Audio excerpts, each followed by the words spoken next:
Fala galera do segundo ano do ensino médio, aqui quem vos fala é o professor Billy de Artes do Colégio Ateneu e vamos para a nossa segunda aula. Bom pessoal, essa aula vai ficar um pouco maçante porque tem muito texto, né? A gente tem que ler um pouquinho, mas a gente vai fazendo algumas observações, né? E tentem acompanhar a leitura e para ver se a gente consegue deixar essa aula mais legal. Então na página 3 aí, ó, diz o seguinte: foco no tema. Tá? A arte como expressão do belo. Tá? Então, todas as vezes que observamos, escutamos e sentimos algo, nossos órgãos sensoriais, que são responsáveis por transmissão de sensações, produzem informações que posteriormente são interpretadas pelo nosso cérebro. Essa interpretação pode gerar em nós diferentes sentimentos, como felicidade, alegria, esperança, ódio, frustração, tristeza, etc. Então, uma obra de arte, ela pode gerar em nós todos esses sentimentos também, tá? Tanto sentimentos bons como sentimentos ruins. E às vezes essa é a intenção do artista. Ou às vezes não. Às vezes a intenção do artista é representar algo bom e por conta da cultura que a pessoa é inserida, aquilo acaba não soando muito legal. Além das respostas biológicas, nossos sentimentos e sensações também dependem do valor que a sociedade na qual estamos inseridos dá àquilo que estamos vendo, escutando ou sentindo. Assim, as razões pelas quais consideramos algo belo, bom, feio ou ruim estão diretamente ligadas aos valores da cultura a que fazemos parte. Aquilo que eu acabei de falar, né? Depende da sociedade que você está inserido. A sociedade nossa aqui, fomos influenciados pelo Ocidente, pelos europeus, fomos colonizados pelos europeus. A gente tem um estereótipo de belo totalmente diferente do estereótipo de belo do Oriente, da Índia, da China, tá? Em vários aspectos. Então, como escolhemos o nosso estilo musical predileto, o estilo da arquitetura de que mais gostamos, ou o tipo de filme que mais nos agrada? Então é claro que a música do Oriente e a música do Ocidente é diferente. Às vezes a gente não consegue escutar por muito tempo uma música lá do Oriente Médio, por exemplo, né, porque não soa legal para nós.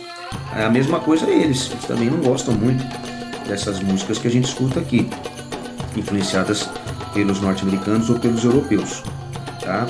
Mesma coisa a questão das roupas, né? Muitas roupas do Oriente Médio, os homens usam saias,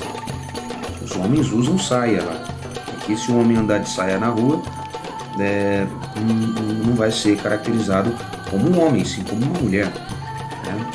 Não que isso tenha diretamente uma coisa a ver ligada à questão de gênero, não, mas é o estereótipo que a gente tradicionalmente herda, né, da sociedade em que vivemos.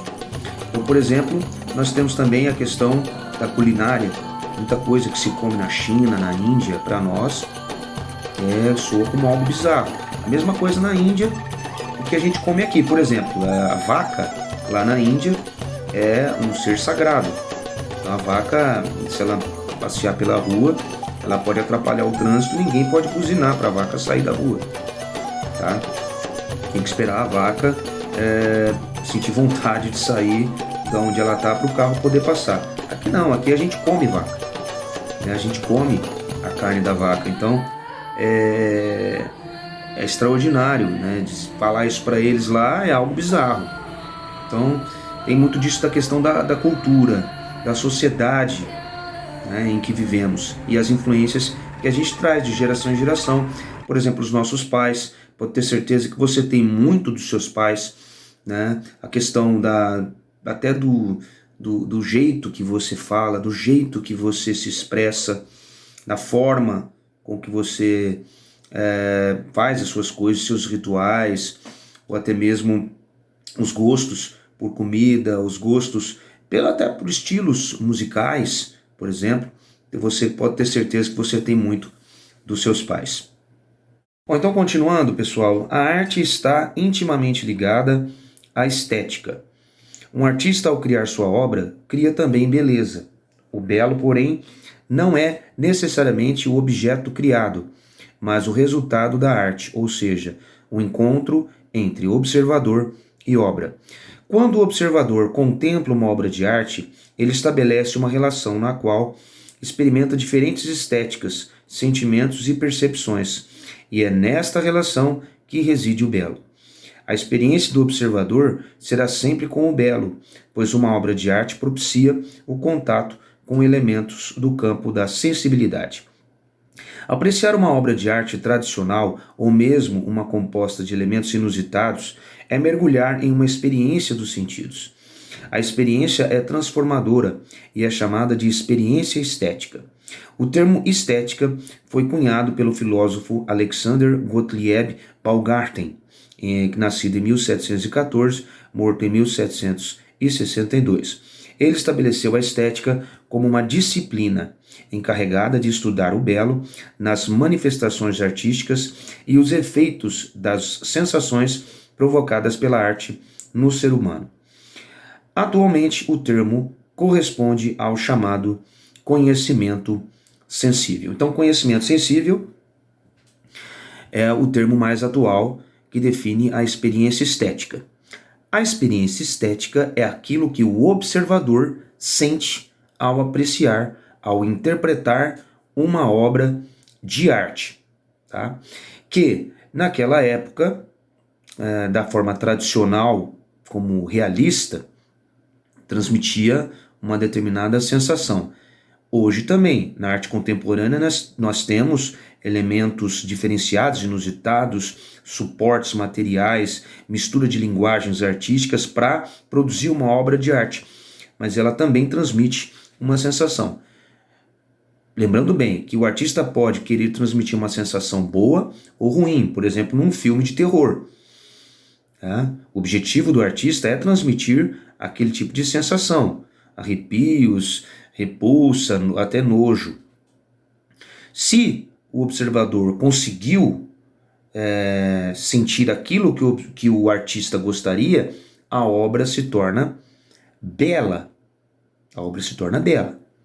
Tá? Então o estereótipo de belo está justamente não na questão física, não num quadro, numa escultura, num filme ou numa peça. Está na sensação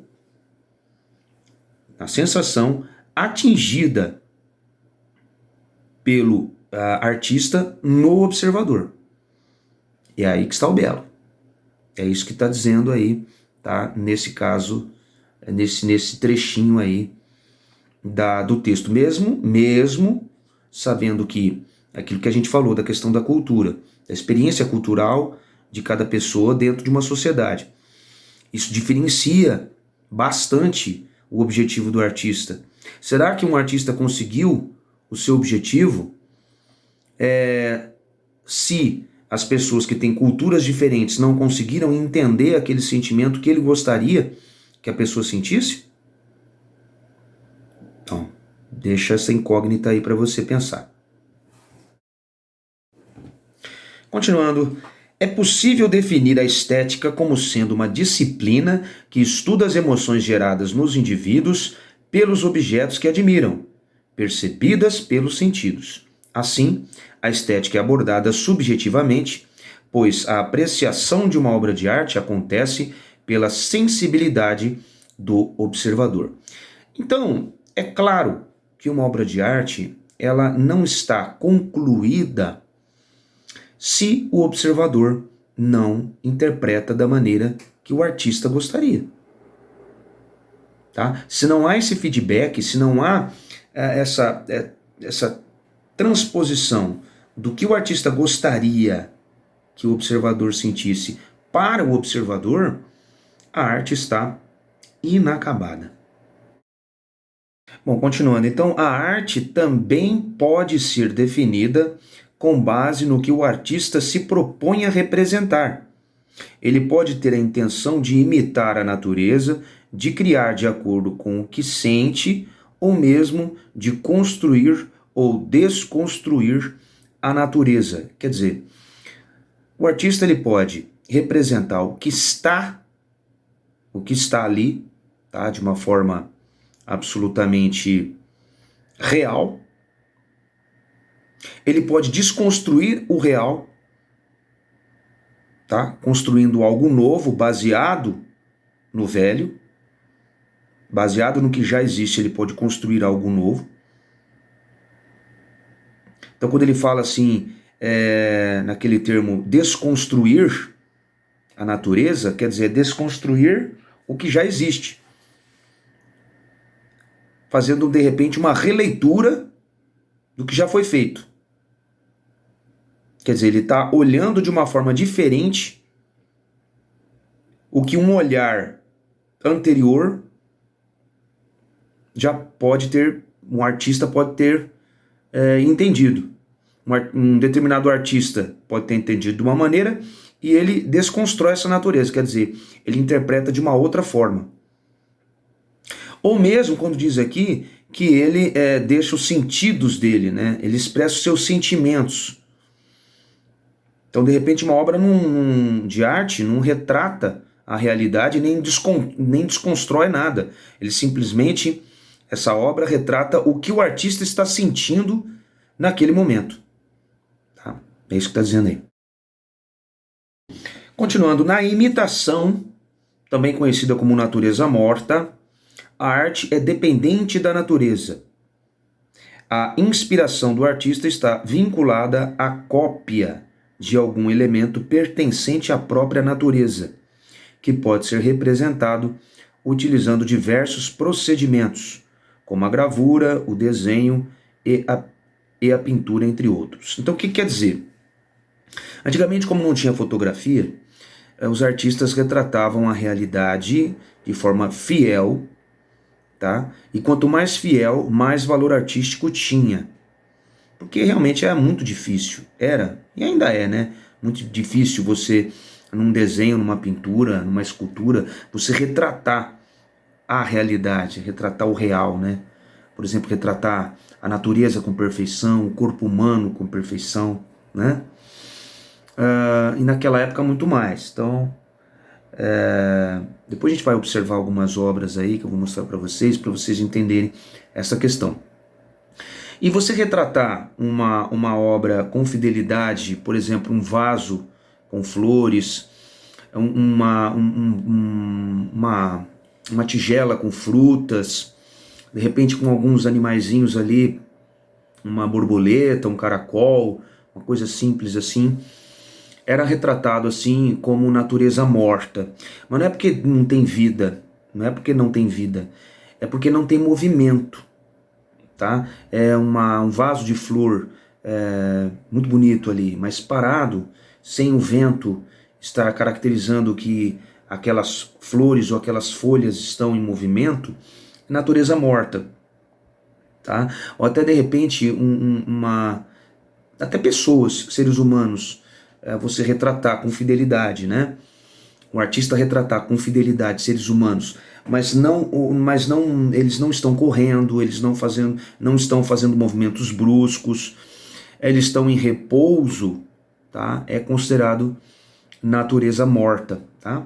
E antigamente se fazia muito isso, retratava muito a natureza dessa maneira. Então, na criação, a arte é independente da natureza. O artista é o criador absoluto de sua obra, pela qual expressa seus sentimentos. Nessa vertente, o romantismo é o movimento artístico que exemplifica como a criação estética se desvincula da natureza e representa a liberdade criativa do artista. Bom, hoje a liberdade é totalmente plena, mas naquela época não. Naquela época, se você não seguisse padrões para desenvolver a sua arte, ela não tinha valor artístico. Não tinha. Tá? Bom,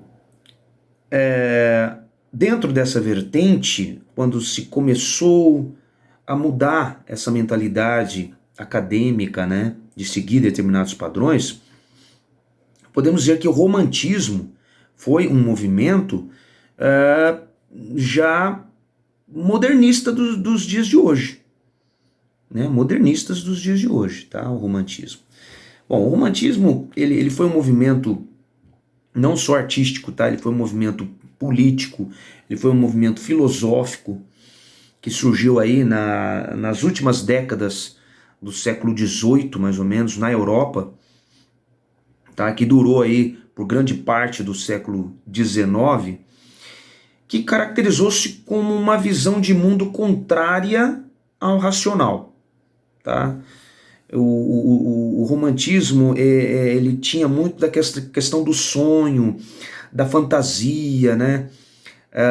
Que valorizava as forças criativas do indivíduo e da imaginação popular.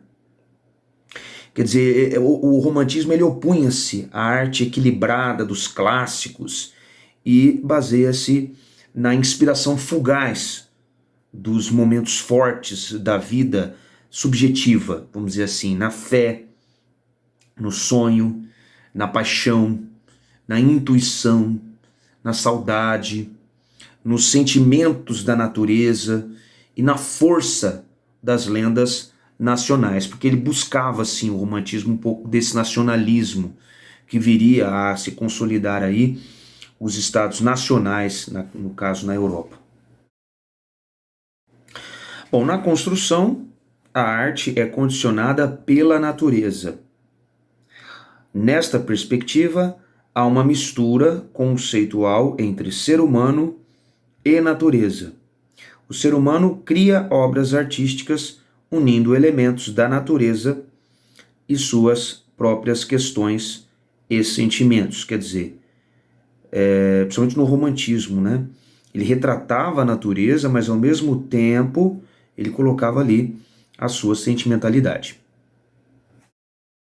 Agora, para a gente terminar a aula, vamos dar uma olhadinha nessas duas imagens aí, refletir sobre elas. A primeira mostra uma natureza morta, né? Chama-se esse quadro Flor, Natureza Morta, de Ambrosius Bouchard. Foi feito em 1614, é um óleo sobre tela de 30,5 centímetros por 38,9 centímetros. O que dá para perceber claramente aí, né, os detalhes de um vaso de flores, bem realista, né?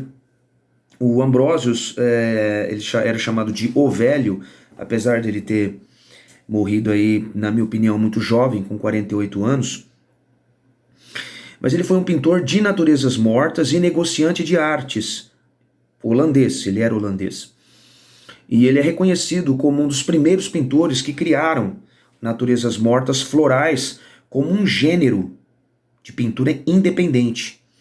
E ele fundou uma espécie de dinastia de pintores, que vieram depois dele também, que continuou esse seu estilo de pintura floral e também de frutas.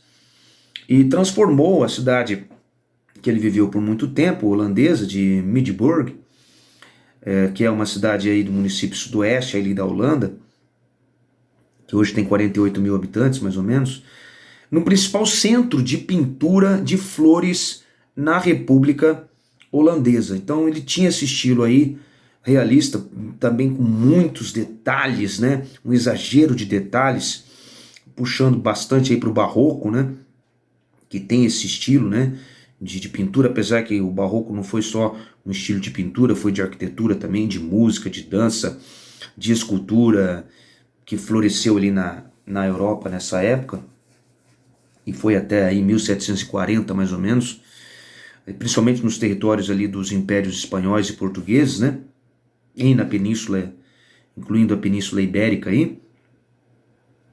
Então dá pra gente ver também alguns insetos, uma borboleta, abelhas, enfim, abelha, né? Que não estão em movimento, estão parados. Por isso que constitui também a natureza morta muito por conta disso.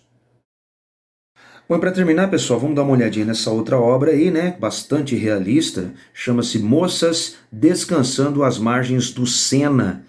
Sena por causa do rio Sena, né?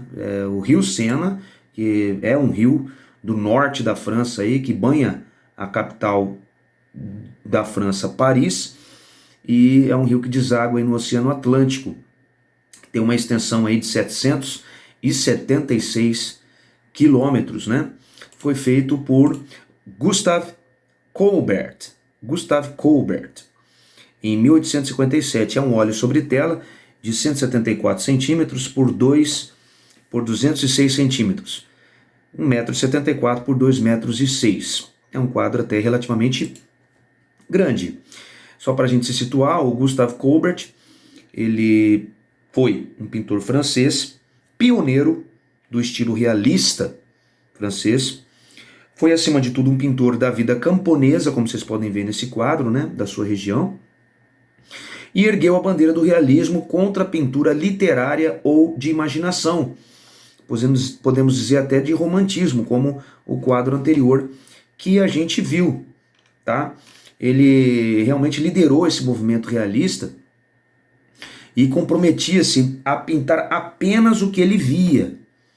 Tanto é que tem até uma história interessante que quando lhe pediram que pintassem anjos, ele respondeu que os pintaria se os visse, tá? Ele morreu de cirrose hepática por conta do alcoolismo, tá? Aos 58 anos de idade. Bom, pessoal, e por hoje é só. Obrigado pela atenção. Anotem as dúvidas para a gente discutir em sala de aula. Valeu!